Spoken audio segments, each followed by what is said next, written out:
अस्सलाम वालेकुम दोस्तों, मैं हूं अली जावेद नकवी। आज 8 मई और जुमेरात का दिन है। भारत ने अपने 5 जहाज गिरने के बाद पाकिस्तान के मुख्तलिफ शहरों में ड्रोन हमले किए हैं। इनमें से बहुत से इंडियन ड्रोन्स को गिरा लिया गया। मैं सुबह 9 बजे के करीब अपने गैराज में खड़ा था कि ड्रोन की आवाज़ सुनाई। एक बारीक आवाज़ थी लेकिन बहुत तेज़ थी, जिस तरह बड़ी हैवी बाइक की आवाज़ होती है। ये आवाज़ कई मिनट तक आती रही और उसके बाद सायरन्स की आवाज़ें भी आई, सायरन बज रहे थे। इसके बाद एक अचानक बहुत जोरदार धमाका हुआ। ये अभी चंद मिनट पहले की बात है। हमलावर जो ड्रोन था उसको गिरा लिया गया। मेरी जो रिहाइश है वो Lahore press club housing society canal road पर है। मैं अपने दोस्तों को अक्सर कहता हूँ कि मेरे जो न्यूज़ चैनल का ऑफिस है वो घर से काफ़ी दूर है, जबकि जो बॉर्डर है वाघा बॉर्डर जो बहुत करीब है। लाहौर के इलाके वाल्टन से भी ड्रोन से 2 हमलों की इतलात मौसूल हुई है, जबकि धमाकों की जो आवाज़ें हैं वो गोपाल नगर, नसीराबाद और दीगर इलाकों में भी सुनी गई हैं। अभी तफसीलात आ रही हैं कि इससे क्या नुकसान हुआ और हमने उन्हें गिरा लिया बना ड्रोन्स को। धमाकों की जो आवाज़ सुनकर लोग घरों से बाहर निकल आए हैं। एनी शाहिदीन का कहना है कि वाल्टन रोड पर 2 से 3 धमाकों की जो आवाज़ें सुनी गई हैं उसमें ड्रोन गिराया गया। वाल्टन रोड पर जो ड्रोन आया था, पुलिस ने इंडियन ड्रोन का सिस्टम जैम करके उसे गिराया। दूसरे इलाकों में भी पाकिस्तानी फोर्सेस ने इंडिया के 1 दर्जन से ज्यादा ड्रोन्स गिरा लिए हैं। इंडिया ने कल भी 2-3 बार कुछ शहरों में टारगेट करने की कोशिश की थी और अब भी खतरा मौजूद है कि इंडिया जो है कई शहरों पर हमला कर सकता है। कुछ शहरों में रात को लाइट्स भी बंद कर दी गई थी ताकि हमला ना हो। अब वक्त आ गया कि इस जंग को भारत के अंदर धकेला जाए। कौम जंग के लिए तैयार है, पाक फौज भी जंग के लिए तैयार है।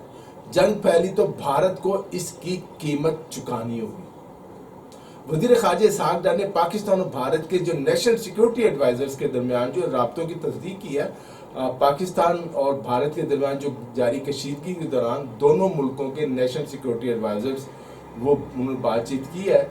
अमेरिका ने भी पेशकश की अमेरिकी सदर ने कि वो अगर दोनों मुल्क चाहें तो बात कर सकते हैं। कराची, लाहौर और सियालकोट के जो एयरपोर्ट्स हैं, फ्लाइट ऑपरेशन को वहाँ आर्जी तौर पर मुअत्तल कर दिया गया। एयरपोर्ट्स अथॉरिटी ने मुसाफिरों से कहा है कि वो अपनी एयरलाइन से राब्ते में रहें।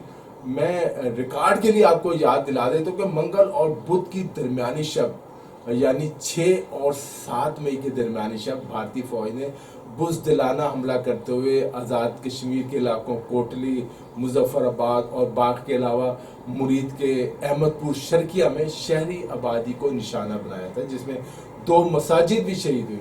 जबकि हमलों में 2 बच्चों समेत 31 पाकिस्तानी शहीद और 51 जख्मी हुए। पाकिस्तान ने इस भारतीय जारियत का भरपूर जवाब दिया। पाकिस्तान पर हमला करने वाले 3 जो राफेल जिस पर मोदी साहब बहुत अकड़ते थे वो गिरा लिए गए। एक मैक 29 को गिराया गया, एक SU-30 तैयारे को गिराया गया और एक बड़े ड्रोन को गिराया गया था। पहले अब तो मान नहीं रहे थे ना, मोदी ना भारतीय गवर्नमेंट मान रही थी कि उनका कोई जहाज गिरा है। पहले फ्रांसीसी कंपनी ने तस्दीक की कि राफेल को गिराया गया। अब वो खुद कह रहे हैं कि 3 तैयारे उनके गिरा लिए गए। लेकिन ये कुल तादाद जो तैयारियों की इंडियन 5 तैयारे हैं जो पाकिस्तानी एयरफोर्स ने गिराए हैं।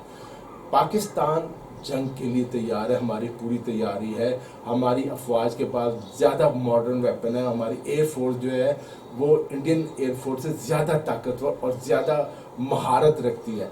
और राफेल कंपनी ने भी ये कहा है कि जो राफेल बनाते हैं कि अगर हमारे तैयारे गिरे हैं तो उसमें जो इंडियन एयरफोर्स के जो पायलट है उनकी नलायकी और लापरवाही शामिल है। जो कि हुआ ये कि जब राफेल तैयारे गिरने की खबरें जो है इंटरनेशनल मीडिया में आई तो राफेल तैयारे बनाने वाली फ्रांसीसी कंपनी के जो शेयर्स हैं वो गिर गए, जबकि चीनी कंपनी जिन्होंने F-17 और दूसरे जहाज बनाए उनके जो शेयर्स हैं वो ज़्यादा बढ़ गए, उसकी डिमांड ज़्यादा हो गई। तो इस वक्त पाकिस्तान को जो है तकनीकी तौर पर भारत पर सबकत हासिल है, बढ़तरी हासिल है। उन्होंने हमारे एक डैम को भी निशाना बनाया। अब ये है कि डैम के बदले डैम और शहर के बदले शहर, वो शहरों में हमला कर रहे हैं तो पाकिस्तानी फोर्सेस भी अब उनकी जो तनसीबात है मुख्तलिफ इलाकों में अहम फौजी तनसीबात उनको निशाना बनाने का हक रखती हैं। और हम सब जानते हैं, पूरी दुनिया जानती है कि दोनों मुल्कों के पास एटमी हथियार है और पाकिस्तान के एटमी हथियार उसी तरह मॉडर्न और जदीद है जिस तरह हमारी एयरफोर्स है। इंडिया तो जरा बहुत बड़े بڑے مارتے تھے نا ہمارے پاس رافیل آ گئے، ہم پتہ نہیں کیا کر لیں گے رافیل کے ساتھ، لیکن ان کے رافیل طیاروں کا جو حال ہوا ہے اب وہ دوبارہ ان کو وہ بھیجنے کی ہمت نہیں ہو رہی کہ کہیں یہ بھی نہ پاکستان سارے گرا دے، تو پھر کیا ہوگا؟ اربوں کا ان کا نقصان ہو چکا ہے اس ایڈونچر میں، جو انڈیا ہے اس کا اربوں روپے کا نقصان ہو چکا ہے، اور دنیا میں امریکہ سمیت کوئی ان کے ساتھ نہیں کھڑا اسرائیل کے علاوہ۔ اسرائیلی جو دفاعی ماہرین ہیں، ان کے جو فوجی ہیں، وہ انڈیا کی مدد کرنے کے لیے انڈیا کے اندر اطلاعات ہیں، موجود ہیں، جبکہ پاکستان یہ لڑائی تنہا لڑ رہا ہے۔ پاکستان کو حمایت اپنے دوست ممالک کی، ترکی کی حمایت ہے، قطر کی حمایت ہے، چین کی حمایت ہے، اور دوست ممالک کی حمایت ہے۔ امریکہ بھارت کی خواہشات کے باوجود غیر جانبدار ہے، اور صدر ٹرمپ دونوں ملکوں کو کہہ رہے ہیں، بھارت کو بھی انہوں نے کہا، پاکستان کو بھی کہا کہ بات چیت کریں، ذرا اس کو کول ڈاؤن کریں اور مذاکرات پر آئیں۔ لیکن ظاہر ہے انڈیا اور مودی جو ہے ابھی تک ان کو کوئی تھوڑا سا تکبر ہے، لیکن جلد ان کی طبیعت جو ہے، جب پاکستان حملہ شروع کرے گا، جب ہم اٹیک کریں گے، ان کی طبیعت جو ہے درست ہو جائے گی، جب ان کے نقصانات ہوں گے۔